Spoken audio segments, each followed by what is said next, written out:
Hey again, everybody. Welcome to another edition of Wheel of Albums, along with my brother Adam and our friend Jack. I am Justin. What we do here on Wheel of Albums is we spin a wheel of the 1001 albums you must hear before you die from Robert Dimery's book.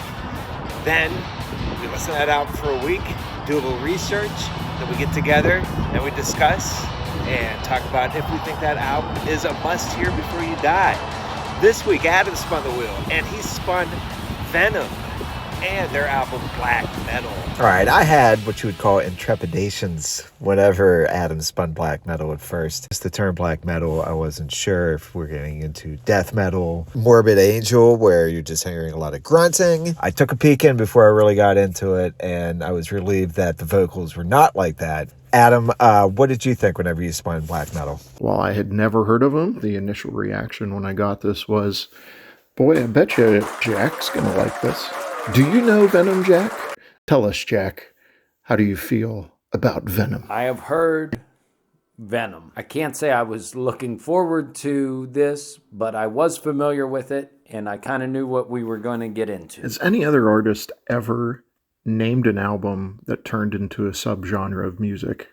I'm going to guess not. I mean, there's albums that, after the fact that are named disco and art pop and ambient, but they didn't actually define those. So I'm going to give it up to Venom for coming up with their own subgenre of music and being an influence to a lot of bands that I've heard and not heard before. So the album is black metal, and then the genre became known as black metal because I'm guessing they didn't know exactly how to classify Venom. It's a little bit faster than Motorhead. It clearly isn't as relying on soaring vocals. The vocals on this album are terrible. As they were bragging, they kind of mocked Ozzy for always singing about Satan and then basically being apologetic for it. All hands on deck.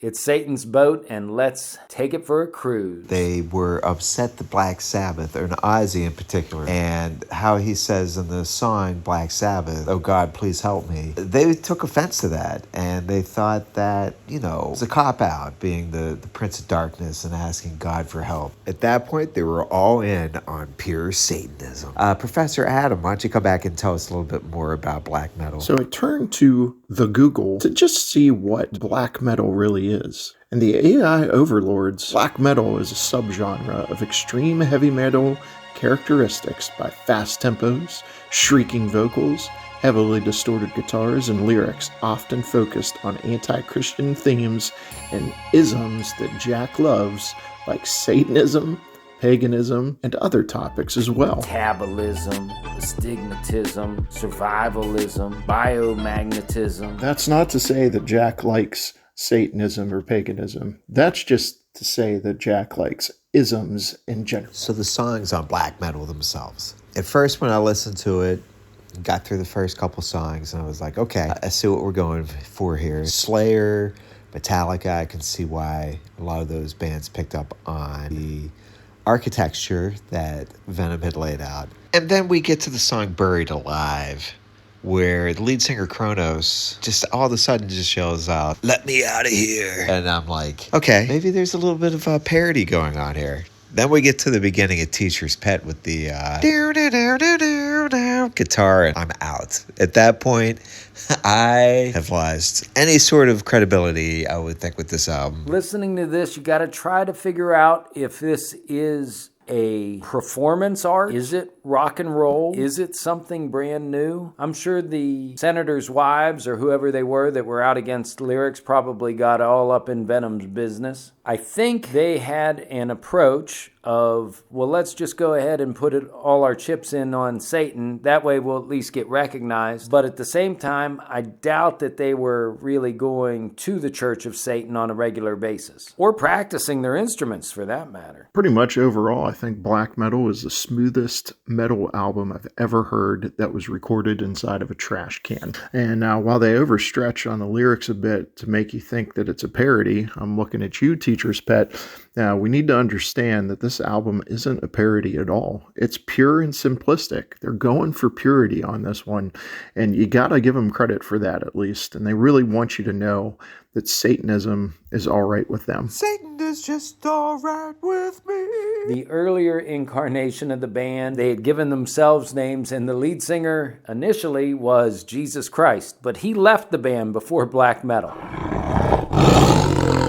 So Kronos had some obviously big shoes to fill when you got a back cleanup after Jesus Christ. Songs that I really liked on the album, To Hell and Back, and the trifecta at the end of the album, Heaven's on Fire, Countess Bathory, and Don't Burn the Witch. My preferred song on the album is probably Heaven's on Fire. This is not to be confused with the Heaven's on Fire by Kiss that would come out about 2 years later. Some of the lyrics are just well thought out. Wants to get his point across. They're fans of Satan. I thought by the second half of this album, Kronos was exhausted singing about Satan. I heard Fatigue. My least favorite on there is probably Teacher's Pet. Because it's awful. Just because it's fun to a degree. Clearly, if I'm going to listen to Venom, I want to hear some Satan. Not enough devil in Teacher's Pet. The whole album overall is kind of forgettable, but I don't know if I'll ever go back to it. And after listening to it 3 times, I kind of feel like I need to go listen to some Stryper to cleanse my soul.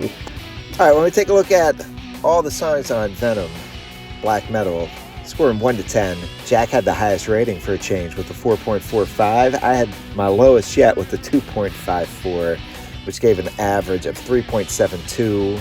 And then our top 3 songs, black metal, To Hell and Back, Heaven's on Fire were our top 3. I made sure to reward at least 3 songs 6s. And the worst we had was the ending at War with Satan, which just pretty much previews the next album. Black metal is something you need to hear before you die. I guess if you are a diehard metal fan that wants to know where the origins of black metal started, but that demographic, I think, would be about 14 years old. We talked about parody or purity too. Me and Jack used to be part of the Vinyl Countdown. That was a podcast we really enjoyed doing. We covered Electric by The Cult, and I even remember questioning if Ian Hatsbury was going a little over the top on Electric as far as parody goes, and everybody was like, oh no, he's for real. So I accepted that because Electric has a lot of good tunes. I cannot say the same for black metal from Venom. This is a big no. It came off as a big joke to me, and I hope I never have to listen to it again. Adam, what do you think? Personally, I don't think that this album is one that you need to listen to before you die, unless you're convinced that you're going to go party with Satan, hang out down under. And that doesn't mean Australia. That means, where the flames are. Jack's gonna like this. Should you listen to this album, Black Metal by Venom, before you die?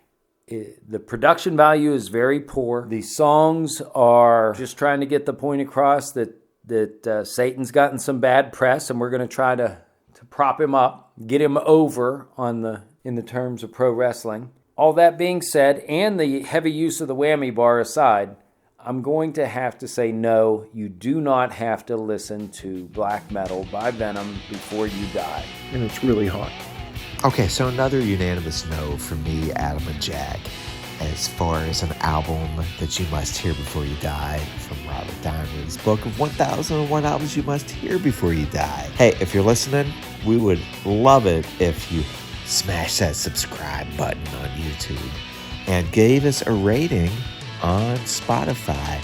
We're 16 albums in of the 1001 albums you must hear before you die. Feel free to comment. We've got a poll that we always put up on Spotify, and we just love to hear from you. If you like Venom's black metal, tell us why it means so much to you, because that would mean a lot to us to hear what you think about that. And Jack, you have the wheel. Give that thing a big tug. Okay, I've just come off a satanic high with Venom. Now the wheel is spun, and we're getting Actually by the Pet Shop Boys. I don't believe that Venom and the Pet Shop Boys have ever toured together, so that's a rather odd pairing, but Stay tuned for the next episode of Wheel of Albums. All these metal bands that are out there really seem to credit Venom for, being the forefathers of black metal. So again, they deserve credit for naming the perfect album to set up a subgenre. Going with Satan was the best route they could take to differentiate themselves. So again, I'll tip my devil skull cap to Kronos and the boys.